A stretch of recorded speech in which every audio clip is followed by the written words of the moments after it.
પ્રકરણ 1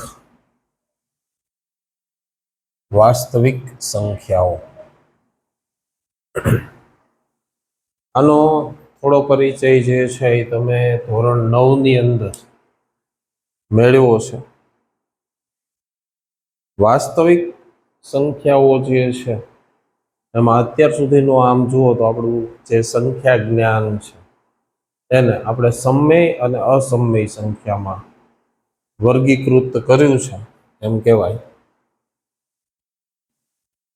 એટલે વાસ્તવિક સંખ્યાને આપણે સમય સંખ્યા અને અસમય સંખ્યા જે છે એની અંદર ભણ્યા ધોરણ 9 ની અંદર। એમાં સમય સંખ્યાઓ જે છે એને આપણે જોઈએ કે સમય સંખ્યાઓ જે અત્યાર સુધી તમે ભણ્યા એમાં પ્રાકૃતિક સંખ્યા, પૂર્ણ સંખ્યા, પૂર્ણાંક સંખ્યા અને અપૂર્ણાંક સંખ્યા। આમ સમય સંખ્યા જે છે એનો અભ્યાસ અત્યાર સુધી દશાંશવાળી સંખ્યા પણ આવે, બરાબર છે। સમય સંખ્યાઓમાં બીજું જે આટલા અગત્યની વાતો છે એ મેં અહીંયા લીધી છે। અને પહેલું પ્રકરણ શા માટે આપણે લીધું અત્યારે, અથવા તો લેવું છે, અથવા તમારે શા માટે સમજવું જરૂરી છે એ એક વાત બરાબર સમજજો। જો માર્ક્સની દ્રષ્ટિએ વિદ્યાર્થી જોઈ ને તો પહેલા પ્રકરણનું મહત્વ આપતા નથી, પણ હું એમ કહું છું જો તમને પહેલું પ્રકરણ વ્યવસ્થિત આવડતું હોય તો લગભગ ગણિતનું એક ચેપ્ટર એવું નથી કે તમને ન આવડે। ખરેખર જો કરવા જેવું કોઈ પ્રકરણ હોય ને તો પહેલું પ્રકરણ છે। સાવ નાનું પ્રકરણ આપ્યું છે તમને, ગુસ્સાનો, લસાનો, આ બધાનો ઉપયોગ એક પણ પ્રકરણમાં ન હોય એવું નથી, બધા જ પ્રકરણની અંદર આનો ઉપયોગ છે। અને ગણિતના જે બેઝિક નિયમો, સામાન્ય જે નિયમો છે, પાયાના નિયમો છે, જેનો તમે ઉપયોગ કરો છો એ તમામની અંદર ગુસ્સા, લસા, અવયવ, અવયવી આ બધું જ ક્યાંક ને ક્યાંક આવે છે। એટલે પહેલું પ્રકરણ જે છે એ ખૂબ અગત્યનું થઈ જાય અને ખાસ કરીને એને સમજવું અને સમજીને કરવું ખૂબ જરૂરી છે। એટલા માટે આપણે છે ને પહેલા પ્રકરણનો પહેલા અભ્યાસ કરવો છે। તેમાં વાસ્તવિક સંખ્યા એને કીધું છે। વાસ્તવિક સંખ્યાની અંદર સમય સંખ્યા અને અસમય સંખ્યા આ બે વર્ગમાં આપણે એને વિભાજિત કરી દીધી છે। આપણું જે સંખ્યા જ્ઞાન છે જેટલી આપણે જાણીએ છીએ એને એમાં સમય સંખ્યાઓ કોણ છે, પ્રાકૃતિક સંખ્યા છે, પૂર્ણ સંખ્યા છે, પૂર્ણાંક સંખ્યા છે, તો આ તમને ખબર હોવી જોઈએ। પછી પ્રાકૃતિક સંખ્યા આવે તો આપણને ખબર ન હોય, એની સંજ્ઞા આપણને ખબર ન હોય, બરાબર છે, તો તકલીફ પડવાની ભાઈ। આ બધું પાયાનું જ્ઞાન છે જે ઘણા વર્ષોથી તમે ભણો છો, તો પહેલા તો આ જે છે એ વ્યવસ્થિત કરી નાખો। ધન પૂર્ણાંક એટલે ખરેખર પ્રાકૃતિક સંખ્યા, તમે આવો શબ્દ વાર આવે છે એમાં ધ્યાન રાખો। પૂર્ણાંક શબ્દ વાપરે પણ કેવો, ધન પૂર્ણાંક, બરાબર છે। એટલે ખરેખર ધન પૂર્ણાંક એટલે કોણ થઈ, પ્રાકૃતિક સંખ્યા થઈ એવું તમે ગણી શકો, બરાબર છે। એટલે આવા બધા જે શબ્દો છે ને એની સમજણ કેળવો।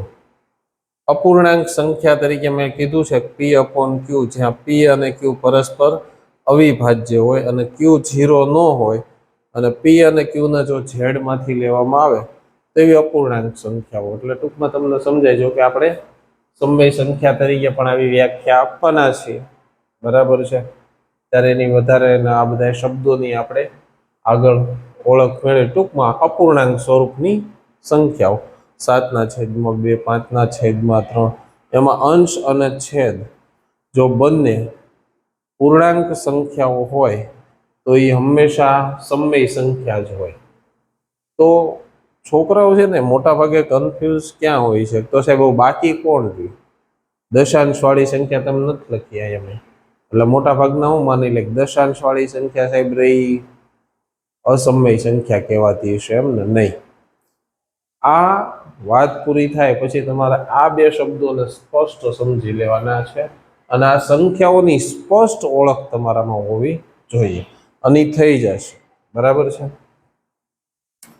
તો સમય સંખ્યાઓ જે છે એની અંદર આપણી માટે હવે અગત્યનું છે ને શબ્દોમાં, એમાં પહેલો શબ્દ છે અવયવ.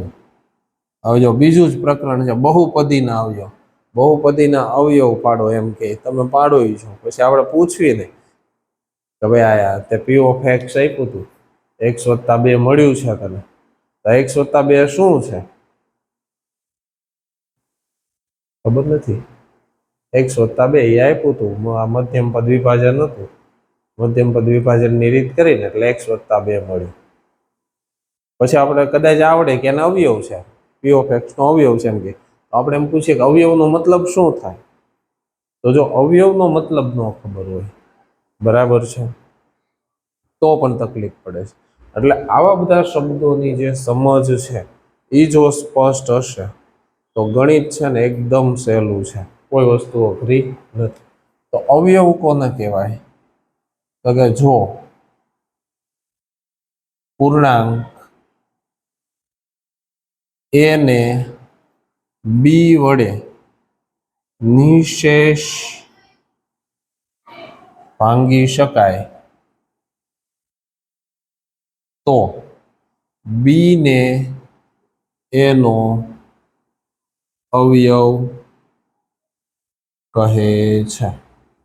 એટલે કોઈ ધન પૂર્ણાંક હોય, બરાબર છે, કોઈ પૂર્ણાંક હોય એના કોઈ પૂર્ણાંક બી વડે તમે નિશેષ ભાગી શકો તો એમ કહેવાય બી એ એનો અવયવ છે. અને આવા જેટલા મળે એ બધાયનો અવયવ કહેવાય. એટલે એવું જરૂરી નથી એક જ હોય. ઉદાહરણ તરીકે જ્યારે આપણે છોકરાઓને પૂછીએ ને કે 15 અવયવ કે, એટલે એમ કે 5 તેરી 15. શું કે 5 તેરી 15. આપણે એમ કે 15 અવયવ કે, એટલે એ કહેશે 5 તેરી 15. પણ 15 અવયવ એટલે શું? 15 અવયવનો મતલબ થાય કઈ કઈ સંખ્યાઓ 15 જે છે એને નિશેષ ભાંગે છે. તો 15 ને કોના કોના વડે? એક તો હંમેશા 1 વડે, પછી 3 વડે, 5 વડે અને 15 વડે. તો જે સંખ્યાઓ 15 ને નિશેષ ભાગતી હોય તે તમામ સંખ્યાઓને 15 અવયવ કહેવાય. એટલે 1, 3, 5 અને 15 શું થાય? 15 અવયવ. એટલે કીધું જો પૂર્ણાંક એ ને બી, કોઈ પૂર્ણાંક બી વડે નિશેષ ભાંગી શકાય તો બી ને એનો અવયવ કહે છે. અને આવા અવયવ કેટલા હોય? તો 2 અથવા 2 કરતા વધુ હોઈ શકે. દાખલા તરીકે હજી 20 અવયવ. તમને એમ કહું 20 અવયવ કયા?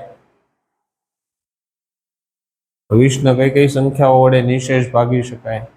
તો કે 1 વડે, 2 વડે, 5 4 વડે, 5 વડે, 10. 20 પોતે. તો કેટલા અવયવ મળ્યા 20? 1, 2, 3, 4, 5 ને 6. 6 અવયવ મળે. તો આ શબ્દ હવે તમને બરાબર સમજાણો હશે. અવયવને તમારે કઈ રીતે જોવાનું છે? અવયવને તમારે આ રીતે જોવાનું છે. અવયવો આ છે, બરાબર. કે શું?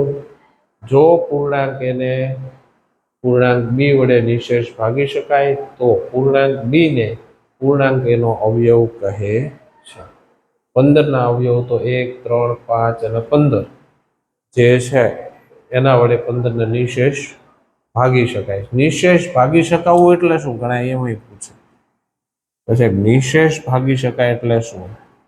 નિશેષ ભાંગી શકાય તો જો અહીંયા 15 છે અને આપણે 3 વડે ભાગીએ. જો 5 તેરી 3 પંચા 15. તો અહીંયા આ શેષ કહેવાય. આને શું કહેવાય? ભાગફળ. આ પણ બધી જ વસ્તુ છે ને આને શું કહેવાય? ભાજક. આને શું કહેવાય? ભાજ્ય. આ બધાય નામ આવડવા જોઈએ. આ શેષ 0 મળે જો ભાગાકાર કોઈ સંખ્યાને કોઈ સંખ્યા વડે કરીએ અને શેષ 0 મળે તો એમ કહેવાય કે 15 ને 3 વડે નિશેષ ભાગી શકાય. પણ 15 ને 7 વડે ભાગો તો 7 દુ 14, 7 દુ 14 કેટલા વધ્યા? 1 દશાંશ લીધો 0, 7 દુ 7 એકુ 7 કેટલા વધ્યા? 3 0, 7 ચોક 28 કેટલા વધ્યા? 2. તો તમે ભાગાકાર કરો તો શેષ છે એ 0 મળતી નથી. અહીંયા આગળ શેષ 0 મળતી નથી. એટલે એમ કહેવાય કે 15 ને 7 વડે નિશેષ ભાગી શકાતા નથી.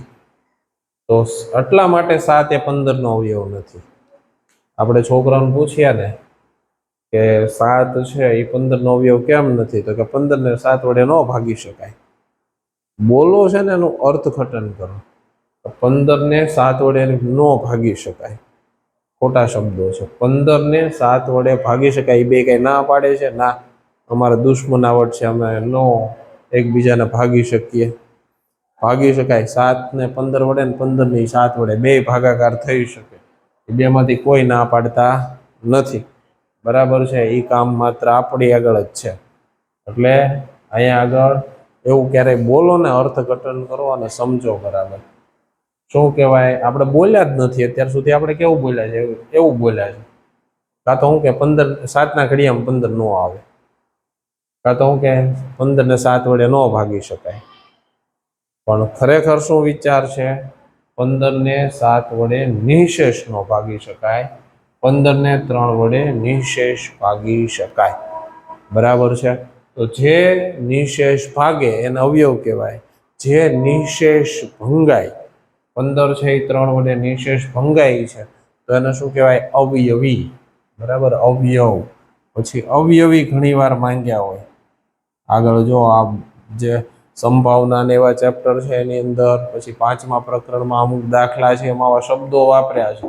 તો આ નથી આવડતું, સમાંતર શ્રેણી આવડતું હોય, બરાબર, સંભાવના એ આપણને આવડતું હોય. એટલે કહું છું, પહેલા પ્રકરણનું જે મહત્વ છે એને જરાય ઓછું આંકવાનું નથી. એને જેટલું સારું કરશો ને, હું તો એમ કહું આખું ગણિત એટલું સારું થશે. અવયવી. અવયવી 15 છે એને અવયવી કહેવાય. એટલે 3 ના અવયવી કીધા હોય તો આપણને ખબર પડવી જોઈએ કે 3 કઈ કઈ સંખ્યાઓ છે અને 3 નિશેષ ભાગે છે. તો પહેલા તો એ પોતે 3, 6, 12, 15, 4 ના અવયવી લખો, પછી 5 ના અવયવી લખો. આવી પ્રેક્ટિસ કરો. અવયવ, અવયવી. બરાબર છે? તો આવી રીતે જે છે એ આપણામાં સ્પષ્ટ સમજણ હોવી જોઈએ. અવયવ, 15 ના અવયવ, 20 ના અવયવ, નિશેષ ભાગી શકાય. બરાબર છે? તો આવી રીતે અવયવ જે છે એની સમજણ છે. આ પહેલી વાત હતી. હવે અવિભાજ્ય સંખ્યા. અવિભાજ્ય સંખ્યા કોને કહેવાય? અવિભાજ્ય સંખ્યા એટલે શું?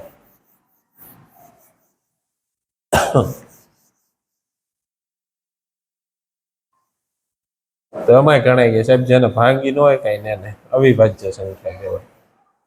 જેની વ્યાખ્યા જે રીતે છે, એની ગણિતમાં જે રીતે સમજણ છે, અવિભાજ્ય સંખ્યા. આ સમય સંખ્યાઓ છે એની અંદર વાત થાય છે. આમાં ખાલી એટલા જ નહીં, આવા ગુણ છે, આવા સંબંધ છે અમુક. એ સંબંધોને આની અંદર ઓળખતા આપણને આવડવું જોઈએ. આ સંબંધ, આ ગુણ આપણે સમય સંખ્યાઓમાં જોવાના છે. બરાબર છે? કોઈ માણસ હોય તો એના ઘણા ગુણ હોય. કોઈનો પિતા હોય, કોઈનો ભાઈ હોય. બરાબર છે? એ રીતે તમે જુઓ તો કેટલું બધું આપણને મળે. એમ સંખ્યાઓ માટે ઘણા રોલમાં હોય. ખાલી પ્રાકૃતિક સંખ્યા છે, પૂર્ણ સંખ્યા છે, પૂર્ણાંક સંખ્યા છે, અપૂર્ણાંકમાં અંશ અને છેદ તરીકે હોય. બરાબર? એ સિવાયના પણ જે ગુણો છે એની સ્પષ્ટ સમજણ આપણને હોવી જોઈએ. તો અવિભાજ્ય સંખ્યા, જે સંખ્યાને માત્ર બે જ અવયવ હોય તેને અવિભાજ્ય સંખ્યા કહે છે. જેને માત્ર બે જ અવયવ હોય, બે કરતા વધુ ન હોવા જોઈએ, બે કરતા ઓછા નહીં, બે એટલે બે જ અવયવ હોય અને અવિભાજ્ય સંખ્યા કહેવાય. હવે જો આગળ પાછું જોડી દે, અવિભાજ્ય સંખ્યા અવિભાજ્ય અવયવ, એટલે ત્યારે જો આપણે અવયવ બરાબર ન સમજ્યા હોય, અવિભાજ્ય સંખ્યા બરાબર ન સમજ્યા હોય, તો એ બે થી મળીને જે નવો સંબંધ આવે છે આપણી સામે, એ આપણને ન ખબર પડે. એટલા માટે અવિભાજ્ય સંખ્યા જે છે એને બરાબર સમજવું જોઈએ. તો કે જે સંખ્યાને માત્ર બે જ અવયવ હોય તેને અવિભાજ્ય સંખ્યા કહેવાય. તો એવી કઈ સંખ્યાઓ છે? આપણી આગળ બધી સંખ્યાઓ છે, 1 2 3 4 5. આપણે આને લઈએ પ્રાકૃતિક સંખ્યા તો ધન પૂર્ણાંકોને, તો આપણે જોઈએ એકને કેટલા અવયવ છે. અહીંયા સંખ્યા લખો એક બાજુએ અને અહીંયા એના અવયવ લખો. આવું 100 સંખ્યા સુધી કરો એકવાર. 1 છે એના અવયવ કેટલા? 1. 2 છે એના અવયવ કેટલા? 1 અને 2. 3 છે એના અવયવ કેટલા? 1 અને 3.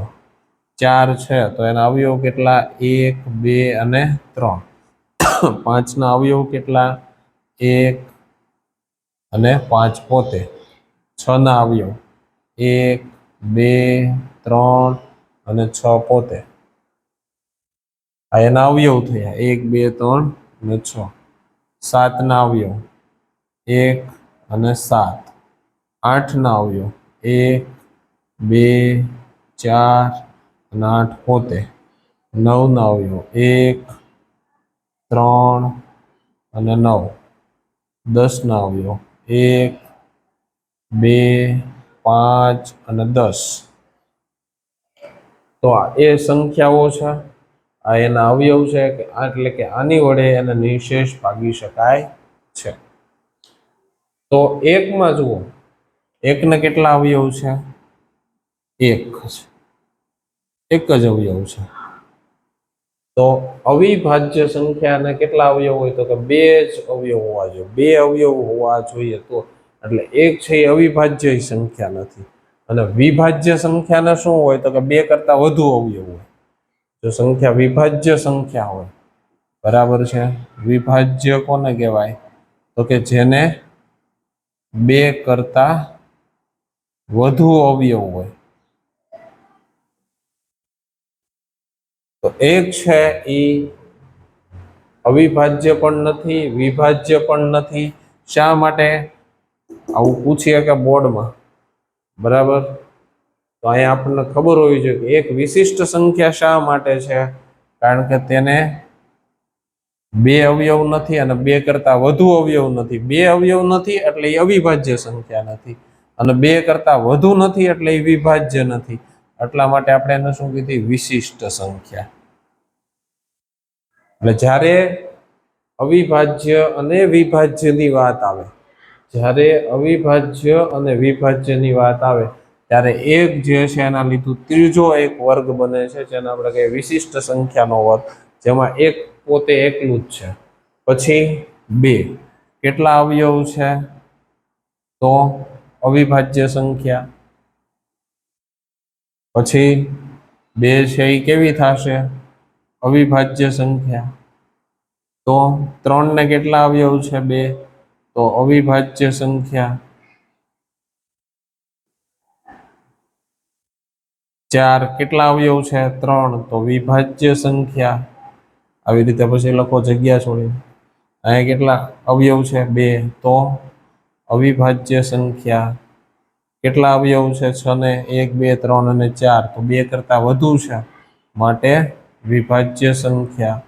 7 કેટલા અવયવ છે? 2. તો અવિભાજ્ય સંખ્યા. 8 કેટલા અવયવ છે? 4. તો વિભાજ્ય સંખ્યા. 9 કેટલા અવયવ છે? 3. તો વિભાજ્ય સંખ્યા. 10 કેટલા અવયવ છે? 2 કરતા વધુ, તો વિભાજ્ય સંખ્યા. આવી રીતે 100 સુધી પ્રેક્ટિસ કરો, જેથી તમારો કોન્સેપ્ટ અવિભાજ્ય સંખ્યા અને વિભાજ્ય સંખ્યા પ્રત્યેનો છે એ સ્પષ્ટ થઈ જાય, અને સ્પષ્ટ હોવો જ જોઈએ. એમાં જરાય જે છે એ ઉણપ રાખવાની નથી. આગળનું ગણિત જો તમારે વ્યવસ્થિત શીખવું હોય તો આ બધા શબ્દો આવડતા હોય તો તમને ઘણી બધી સરળતા રહેશે વાતોને સમજવામાં. બરાબર છે. તો પછીની વાત આપણે કરીએ. વિભાજ્ય અવિભાજ્ય સંખ્યા ખ્યાલ આવી ગયો. મેં કીધું એમ સંભાવનામાં એમાં અને બીજા ઘણા બધા ચેપ્ટરની અંદર આ બધા શબ્દોનો ઉપયોગ થાય છે, તો ત્યાં આપણને કામ લાગવાનું જ છે. એટલે પ્રકરણ 1 કેટલા માર્ક્સનું છે, એમાંથી શું પૂછાય છે એની ઉપર ધ્યાન ન આપતા આખું પ્રકરણ કરો જ. બરાબર છે. તો અવિભાજ્ય સંખ્યા અવયવની વાત કરી, આ અગત્યનો. પછી આને પહેલા કહી દઈએ યુગ્મ અયુગ્મ. એકી સંખ્યા બેકી સંખ્યા તમને ખબર છે, 1 3 5 આ બધી જે છે એને આપણે શું કહીએ છીએ? જો અહીંયા હમણાં મેં કીધું ને, શું લેવા વિશિષ્ટ સંખ્યા ક્યારે છે? વિભાજ્ય અવિભાજ્ય હોય ત્યારે વિશિષ્ટ છે. પછી ઘણા યુગ્મ અયુગ્મની વાત થતી હોય ને ત્યારે તે એકને ગણતા નથી. સાહેબ એક તો વિશિષ્ટ, આ આખો અલગ ગુણ છે. યુગ્મ અયુગ્મમાં જે છે ત્યારે અલગ વાત છે. બરાબર છે.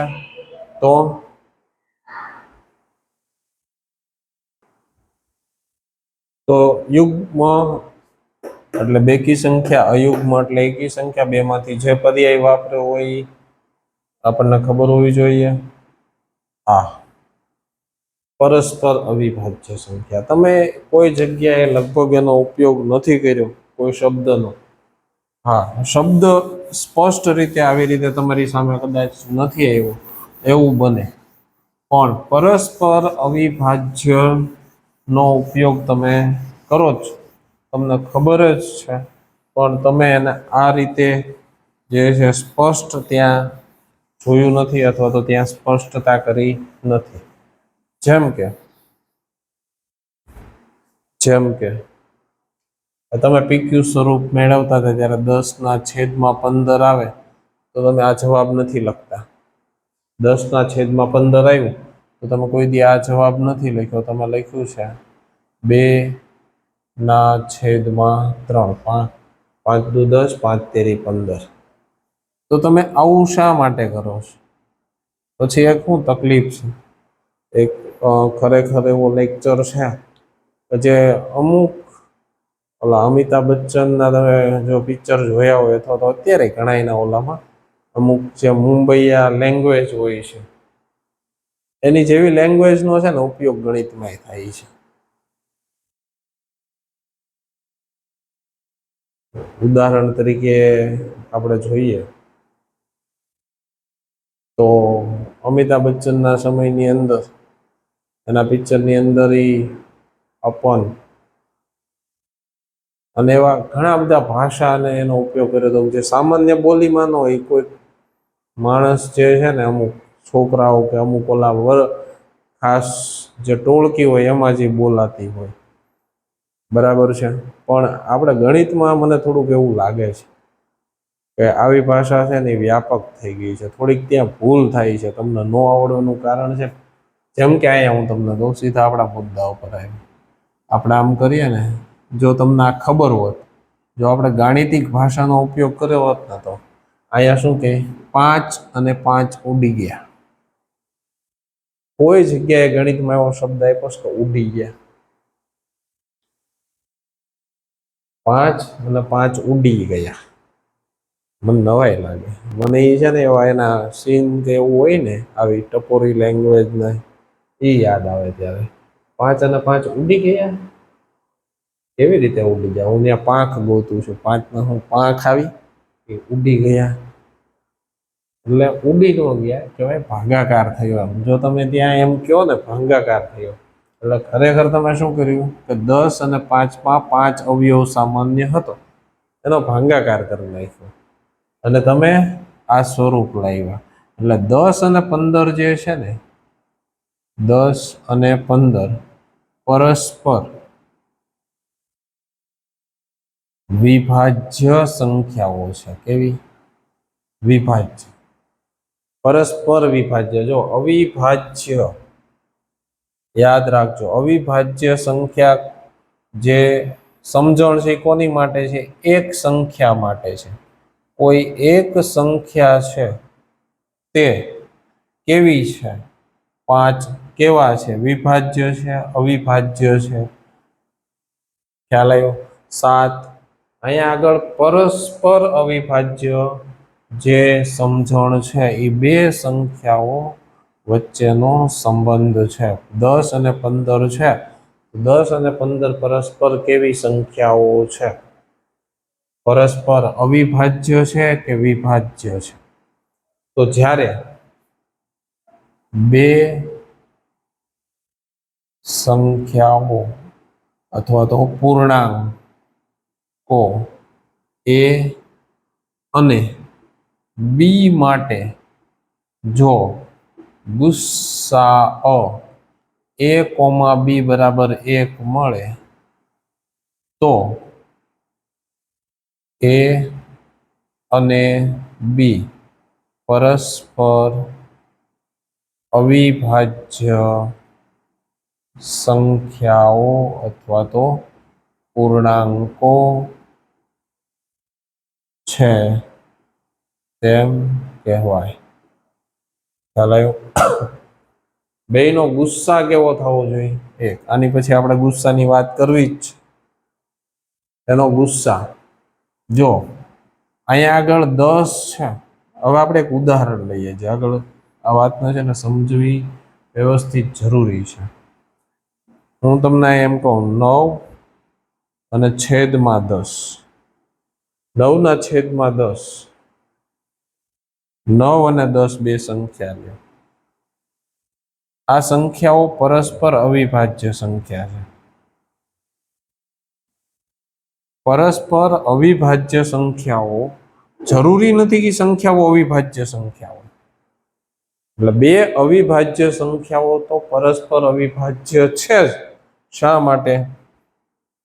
7 અને 5 લ્યો, બરાબર છે? તો 7 નો ગુસ્સા 1 અને 7, 5 નો ગુસ્સા 1 અને 5, અને ગુસ્સા એટલે શું? બંનેમાં હોય તેવા ન્યૂનતમ, બરાબર, ઓછામાં ઓછી ઘાતાંક વાળા પદ. તો કોણ થાય? 1. તો બેનો ગુસ્સા કેટલો આવ્યો? 1. હંમેશા બે અવિભાજ્ય સંખ્યાઓનો ખાસ નોંધ કરી નાખજો. હંમેશા બે અવિભાજ્ય સંખ્યાઓનો ગુસ્સા 1 જ મળે. બે અવિભાજ્ય સંખ્યાઓ હોય તો એનો ગુસ્સા 1 જ મળે. પણ પરસ્પર અવિભાજ્ય સંખ્યા હોય તો એનો ગુસ્સા 1 મળે.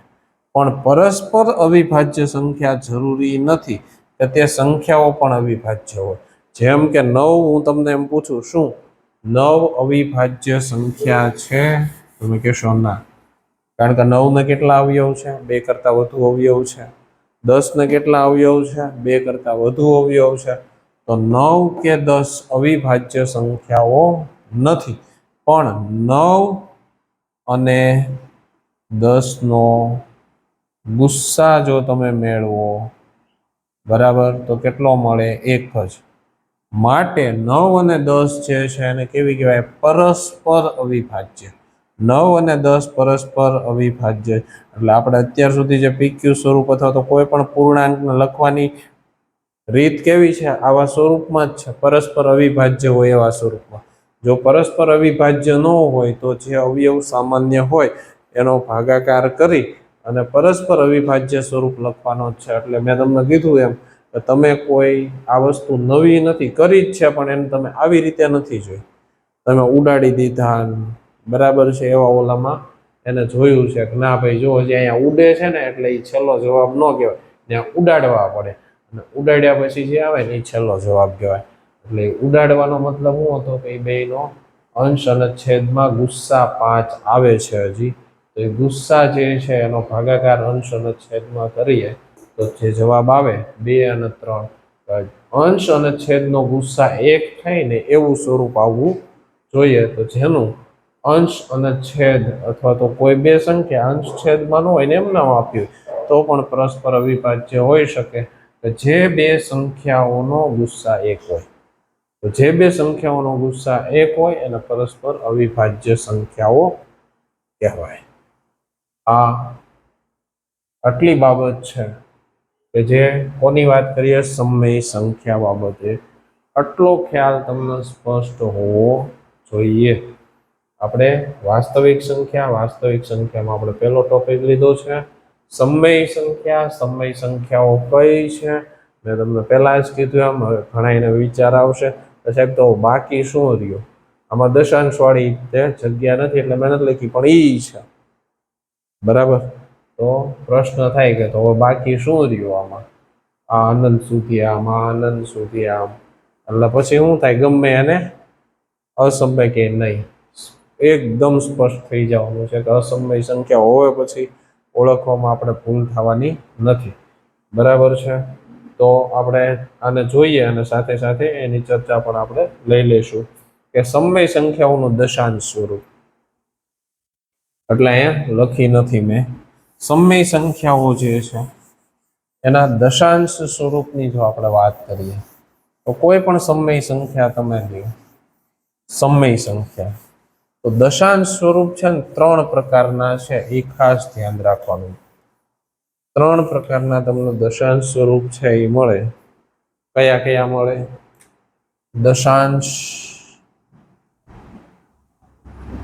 દશાંશ સ્વરૂપ કેટલા પ્રકારના હોય?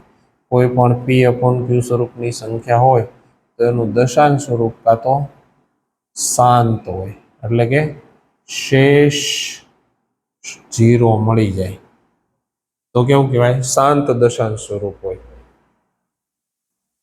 પછી અનંત અને આવૃત હોય, અનંત અને આવૃત હોય. અને ત્રીજું અનંત અને અનાવૃત હોય. આ 3 પ્રકારના દશાંશ હોય, પણ તમે માત્ર આ જ કરો છો, આ તમે કરતા નથી. અત્યારે તમારે ક્યાંય કરવાનું નથી. બરાબર છે. આ તમારે અત્યારે ક્યાંય કરવાનું નથી. તમારી આગળ જેટલી પણ સંખ્યાઓ લિખિત સ્વરૂપમાં છે અને કદાચ તમારે દશાંશ મેળવવાનો આવે તો આ વસ્તુ તમે કરી છે, આ તમે કરી નથી. તો એમ થાય કે સાહેબ તો આ પછી છોકરા શું કરે, 7/11 આપ્યું હોય, 8/4 આપ્યા છે, 8/6 આપ્યા હોય, આવી સંખ્યાઓ આપી હોય ને તો એમાંથી પૂછો ને કે આમાંથી અસમય સંખ્યા કઈ, તો ગમે એને કહેશે. કારણ કે આનો ખ્યાલ સ્પષ્ટ નથી. એટલે આ જે છે ને એ સમય સંખ્યા છે. આ દશાંશ હોય ને તો એ સમય સંખ્યા છે, અને આ દશાંશ છે ને એ અસમય સંખ્યા છે. અને આ દશાંશ કોનો મળે? આ દશાંશ જે છે એ તમને કોનો મળે? કઈ સંખ્યા છે લખી હોય અહીંયા તો આ દશાંશ મળે. આ જે લખીશ આમાંથી કોઈ પણ લ્યો, એનો દશાંશ કાં તો તમને શાંત મળશે અને કાં તો અનંત અને આવૃત મળશે. આવૃત એટલે શું? આવૃતનો મતલબ થાય, દાખલા તરીકે ઘોડા ગાડી આપણે કહીએ છીએ, ઘોડા વડે ચાલતી ગાડી. જે શબ્દો હતા એને આપણે શું કરી નાખ્યું, ટૂંકમાં એને ઘોડા ગાડી. દર વખતે આપણે બોલીએ કે અમે ઘોડા વડે ચાલતી ગાડીમાં ગયા અને અમે ઘોડા વડે ચાલતી ગાડીમાં આવ્યા, એની જગ્યાએ ઘોડા ગાડી. એટલે આવૃત કર્યા શબ્દોને, એમ કહેવાય. એમાં અહીંયા દશાંશને આવી રીતે જો હોય અનંત, પણ એને આપણે આવી રીતે ટૂંકા શબ્દોમાં એને રજૂ કરી શકીએ તો એમ કહેવાય કે આવૃત કર્યું, એમ કહેવાય. તો અનંત હોય પણ એને આપણે શબ્દોનો ઉપયોગ કરી અને એ શબ્દોની અંદર સમાવી શકીએ, એનું વર્ણન કરી શકીએ તો એમ કહેવાય કે આવૃત કર્યા. એટલે અનંત અને આવૃત ઘણાય હોય, અનંત અને અનાવૃત હોય. એને તમે આવી રીતે આવૃત કરી શકો નહીં. તો જોઈએ શાંત દશાંશ કોને કહેવાય? જેમ કે 17 ભાગ્યા તમે 2 કરો, બરાબર છે, તો 8 દુ 16, 1 દશાંશ લેવો પડે, 2 પંચા 10. અહીં શેષ 0 આવી ગઈ. અહીંયા શેષ 0 આવે તો આને શાંત દશાંશ કહેવાય. પણ તમે 7/3 કરો તો જે 3 દુ 6, 1 વધ્યા દશાંશ 0, 3 તેરી 9, 1 વધ્યા 3 તેરી 9, 1 વધ્યા 3 તેરી 9, 1 વધ્યા 3 તેરી 9. પણ અહીંયા એક વિશેષતા છે, 7/3 એટલે તમને શું મળ્યું? તો કે 2.333 એમ મળે છે. પણ આને તમે આ અનંત છે એને આવી રીતે આવૃત ઉપર 3 બાર 3 ઉપર આમ લીટો કરવામાં આવે, એના ઊંચાઈ 12, 2.312 બરાબર છે. તો આ અનંત હતું એને આવૃત કરી શકે. તો આવો દશાંશ મળે તમને આ બધામાં, સમય જે છે એમાં. પણ અસમય સંખ્યા છે એમાં ત્રીજા પ્રકારનો દશાંશ મળે. તો આવી કઈ સંખ્યા છે, કયો ભાગાકાર અમે કરીએ તો એ આ દશાંશ જોઈ શકીએ અમે, તો તમને બતાવી દઉં. બરાબર છે, આ વસ્તુનો તમને ખ્યાલ આવી ગયો હશે. એટલો કોઈ પણ સંખ્યા કોઈ મૂળમાં છે, વર્ગમૂળમાં, દાખલા તરીકે 3, આપણે કહીએ ને તો કે સાહેબ 3નું વર્ગમૂળ ન નીકળે. મેં કીધું ને ગણિતમાં અમુક પ્રેક્ટિસ જે છે ને બોલવાની આપણી, એને ખરેખર થોડીક છે ને સુધારવાની જરૂર છે. છોકરાઓને અત્યાર સુધીનું મારું અવલોકન છે કે ખરેખર આ છે ને એનું અર્થઘટન મગજ, જે અનકોન્શિયસ માઇન્ડ ખરેખર પકડી લે છે બધા અર્થઘટનો, એના લીધે આ તકલીફ પડતી હોય. એટલે થોડુંક છે ને અર્થઘટન સ્પષ્ટ કરી લ્યો ક્યારેક. પછી બધા બોલતા હોય એટલે આપણાથી બોલાઈ જાય, પણ આપણને ખબર હોવી જોઈએ કે હું બોલું છું એનો કોઈ મતલબ આ છે, એવું મગજને થોડીક સમય છે ને કેવું. આ ખોટી વાત છે કે કોઈનું વર્ગમૂળ ન નીકળે. કોઈ પણ સંખ્યાનું વર્ગમૂળ નીકળે, કોઈ પણ સંખ્યાને કોઈ પણ સંખ્યા વડે ભાગી શકાય, કોઈ સંખ્યા ના પાડતી નથી. જ્યાં સુધી એને જીભ નથી આવતી ત્યાં સુધી ના નહીં પાડે. તો વર્ગમૂળ 3 છે તો એનું વર્ગમૂળ નીકળે. બરાબર છે, વર્ગમૂળ 3 છે એનું વર્ગમૂળ જો તમે કાઢો તો 1, 2, 3, 8, 2, 0, 4, 8, 2, 1, 1,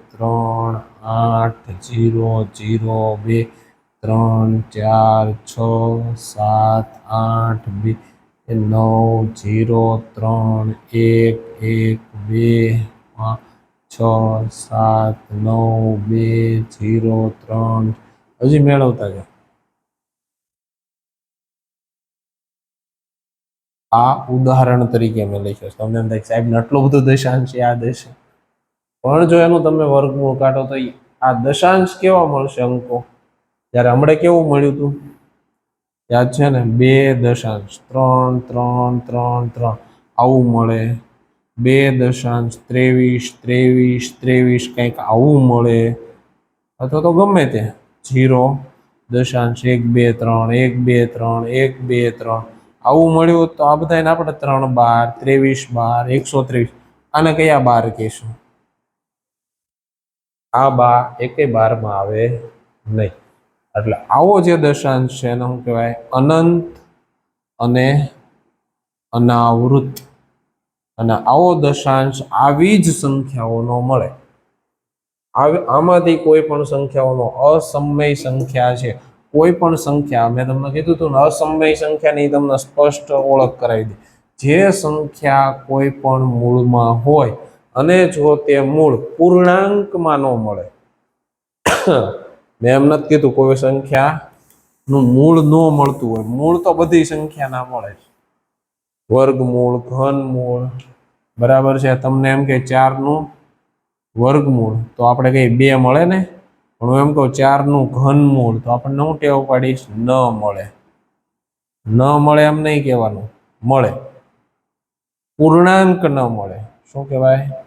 પૂર્ણાંકમાં ન મળે. 4નું ઘનમૂળ આપણને પૂર્ણાંકમાં ન મળે. 4નું વર્ગમૂળ આપણને પૂર્ણાંક સંખ્યા, મેં કીધું ને જો સંખ્યા જ્ઞાન ક્યાં કામનું છે, પૂર્ણાંક એટલે લાઈટ આવી ગયું કયા સંખ્યાઓમાં ગઈ છે, અહીંયા ગઈ છે આમ. એટલે સમય અને અસમય સંખ્યાની સ્પષ્ટ ઓળખ હોવી જરૂરી છે. સમય સંખ્યા દશાંશની બાબતમાં વાત થતી હોય તો જેનો દશાંશ શાંત મળે, જેનો દશાંશ અનંત અને આવૃત મળે, ને આ બધા આવી સંખ્યાઓનો દશાંશ તમને કાં તો શાંત મળશે અથવા અનંત અને આવૃત મળશે. અસમય સંખ્યા છે તો કઈ અસમય સંખ્યા છે, તો કે જે કોઈ સંખ્યા કોઈ પણ મૂળમાં છે અને મૂળ પૂર્ણાંકમાં ન મળે તો કેવું મળે, દશાંશમાં મળે, અને જ્યારે એ દશાંશમાં મળે તો એ દશાંશમાં કેવું મળે, આવું મળે. તો જેનો દશાંશ અનંત અને અનાવૃત હોય, એટલે આ જ સંખ્યાઓ જે છે કે જે કાંઈ અસમય સંખ્યાઓની અંદર ગાણિતિક ક્રિયાઓ તમારે કરવાની છે, બરાબર, એની અંદર અસમય સંખ્યાઓની જ ગાણિતિક ક્રિયાઓ કરવાની છે. સરવાળા જે 9માં કર્યા છે, સરવાળા, બાદબાકી, ગુણાકાર, ભાગાકાર, આ બધાય જે છે એ આવી સંખ્યાઓ. તો અસમય સંખ્યાઓના સરવાળા, બાદબાકી, ગુણાકાર, ભાગાકાર જે છે, સમયીકરણ, આ બધું 9માં પણ તમે કર્યું છે, અને 10માં જે છે એ પણ કાંઈ પણ વાત હોય અસમય સંખ્યાઓનું જે છે એ આવી અસમય સંખ્યાઓનું આપણને આવી જે છે પહેલાં તો પૂરી લખી જ ન શકાય, એટલે આની સાથે આપણે કોઈ ગાણિતિક ક્રિયાઓ કરતા નથી. આપણે આ અસમય સંખ્યાઓનો ઉપયોગ કરી અને એની ગાણિતિક ક્રિયાઓ છે એ આમાં થોડીક તમારે જોવાની છે. તો આ આટલો ખ્યાલ છે એ એકદમ સ્પષ્ટ હોવો જોઈએ. આને વાસ્તવિક સંખ્યા કહેવાય. વાસ્તવિક સંખ્યા એટલે શું, તો કે સમય સંખ્યા અને અસમય સંખ્યા. સમય સંખ્યા એટલે કઈ, તો કે પ્રાકૃતિક સંખ્યા, પૂર્ણ સંખ્યા, પૂર્ણાંક સંખ્યા, દશાંશ સ્વરૂપની જે સંખ્યાઓ, જે કઈ દશાંશ સ્વરૂપની, તો કે જેનો દશાંશ શાંત છે અથવા જેનો અનંત અને આવૃત છે, બરાબર છે. પછી અગત્યના શબ્દો કયા કયા, જેની સમજણ સ્પષ્ટ હોવી જોઈએ, તો કે અવિભાજ્ય સંખ્યા, અવયવ, પરસ્પર અવિભાજ્ય સંખ્યા, એકી સંખ્યા, બેકી સંખ્યા અને સમય સંખ્યાઓનું દશાંશ સ્વરૂપ, શાંત, અનંત અને આવૃત. અને એક છેલ્લી વાત તમને કહી દઉં, અહીંયા જે કીધી છે દશાંશ સ્વરૂપની આપણને, તો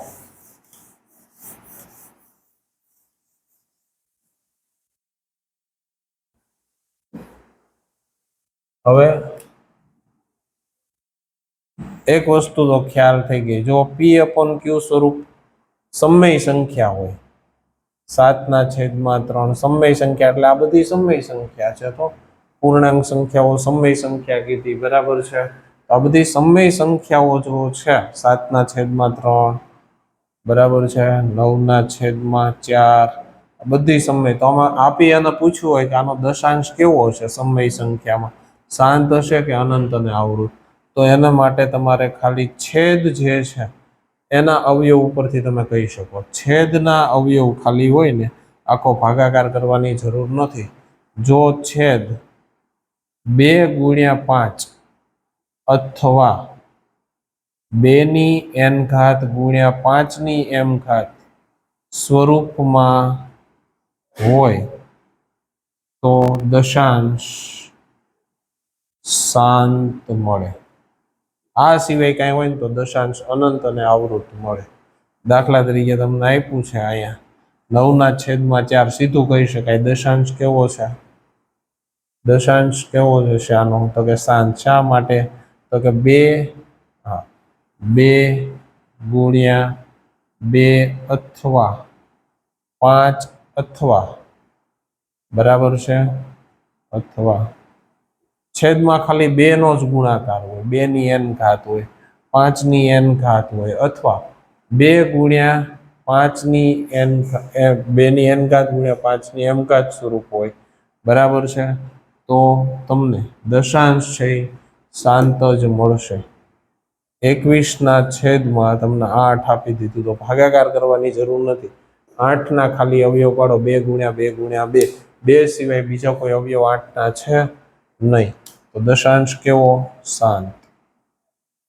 તમને આપી દીધું 5381 31/32 દશાંશ જણાવો. છેદમાં 32 અવયવ ખાલી પાડો. 2 સિવાય બીજો કોઈ અવયવ છે? ના. દશાંશ કેવો? શાંત. તમને આપી દીધું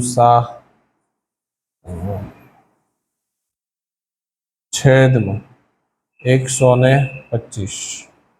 દશાંશ કેવો હશે? 125 ના અવયવ પાડો. 5 × 5 × 5.